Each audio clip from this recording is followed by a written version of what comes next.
What's up YouTube? Carlo here. Welcome to the vlog. This is the channel where we talk about mostly sneakers and tech. And today we're going to do a quick review of the Nike Air Max 98 Snakeskin. If you guys haven't subscribed to the channel yet, please make sure that you do so because we are giving away a brand new Adidas D-Drop the moment we hit 5,000 subscribers and an Adidas Prefier the moment we hit 10,000. Subscribe now and hit notifications. I am late to the Air Max world of sneakers because I just started my sneaker collection last year. And most of the sneakers that I initially got into were from Adidas. So I'm more into the Ultra Boosts, the NMDs, the Prefiers, and all the different stuff. And it was only fairly recently that I got into Air Max collecting. Now, in terms of the 98 and the 97 silhouettes, the ones that I have are really fun colorways. So this was actually one of my first. Let me just turn down the light a bit. There you go. So this is actually one of my first Air Maxes. It's the Air Max Code.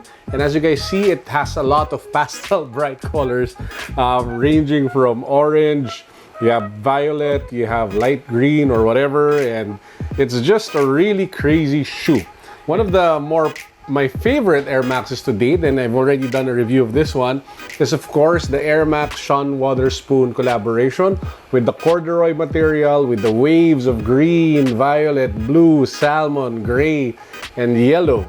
Again, another colorful and fun sneaker. By the way, reviews of both the Sean Wotherspoon and the Air Max Cone will be linked down below. So just click them if you guys haven't watched them yet. So again, my point is when it comes to the world of Air Maxes, I'm more into the fun side of things. I'm more into the crazy colors kind of shoes and colorways. Now, quite recently, while I was going through the new drops over at Commonwealth, and you probably saw the video where I did some shopping for Air Maxes, I chanced upon this one. This is the Air Max 98 Snakeskin, and it is one of the cleanest and most luxe looking Air Maxes I've ever seen. And that's the reason why I picked it up. And don't let the Snakeskin name fool you because you probably think that it's covered in scaly things, but it's actually very minimalistic. And it's put in here to give it more character that it is put there to gain attention. Because usually when people use snakeskin, it's a dominant type of material that covers the entire thing. But for this one, it's really meant to give it some subtle accents, and it's really more for the people who really take a closer look at your shoe and for yourself than it is for the sake of just being loud. And that, I think, is the beauty of this shoe. It's the overall character and the way, the artistry it was designed to be something that's just so elegant, classy, and sophisticated without, breaking, without going the usual route of loud popping colors and materials for sneakers. So let's quickly go over the different types of textures and materials that we have here for this shoe. Now, I mentioned earlier the snakeskin, and the snakeskin is primarily present in the lower wave over here, and that stretches all the way around. So you have the snakeskin surrounding the entire, that's the lowest wave just above the midsole. And then we go up here, there's another snakeskin patch that functions as the final, or at least, the final eyelets for the laces. That's one here, and then you have another one here. So that's actually the only part where you have the snakeskin overlay. Now, apart from that, you also have suede. You have that brown, really nice brown suede just around the entire shoe with the Air branding here at the back. Suede over here as well. Then you have another suede here on the side panel.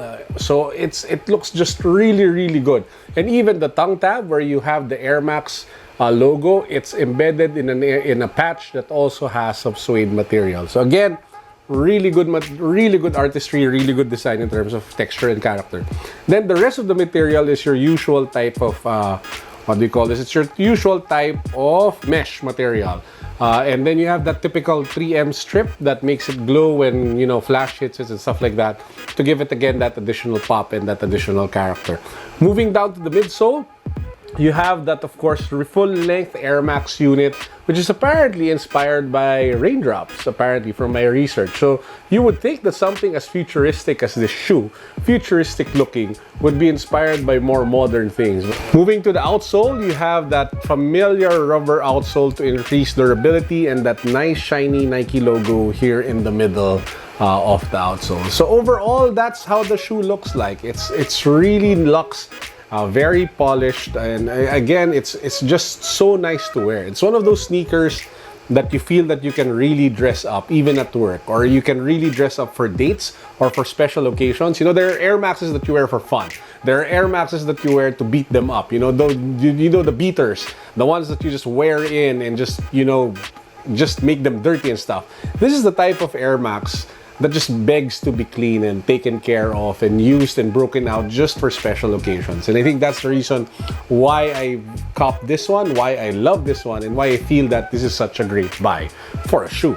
Now, perhaps my only gripe about this shoe is that it tends to be a little bit tight as well as warm inside. I don't know if the material, the mesh material, isn't breathable enough, or that the snakeskin leather type outside makes it too tight.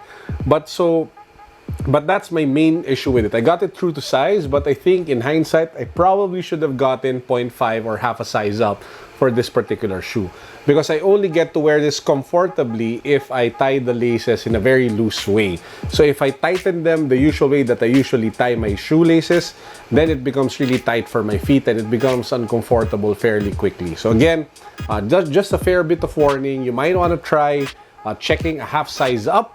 Also, you might want to try out the warmth or the overall tightness of the shoe before you make the purchase, because this is quite expensive. I think it's over 8,000 pesos. You know, it's just really nice that there are so many kinds of shoes. I mean, seriously, you have these two that I just showed you that's just so filled with color, so much personality and so much loudness, and then you have this one which is so luxe and which is so cool and just so polished and elegant. And I just wanted to point it out. The Air Max thing is really exciting and really interesting and really fascinating for me. So would I recommend buying it for you guys? Well, if you're looking for sneakers that you want to dress up, if you're looking for sneakers that's for special occasions, then yes, you might want to check it out and try it on, because it's a really good kind of shoe specifically for that reason and for that purpose.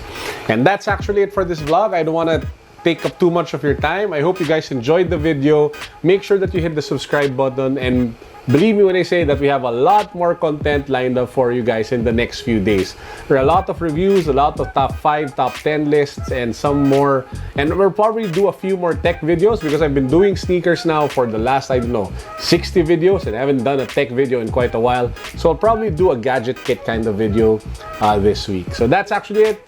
I hope you guys are having a great week. Peace. God bless.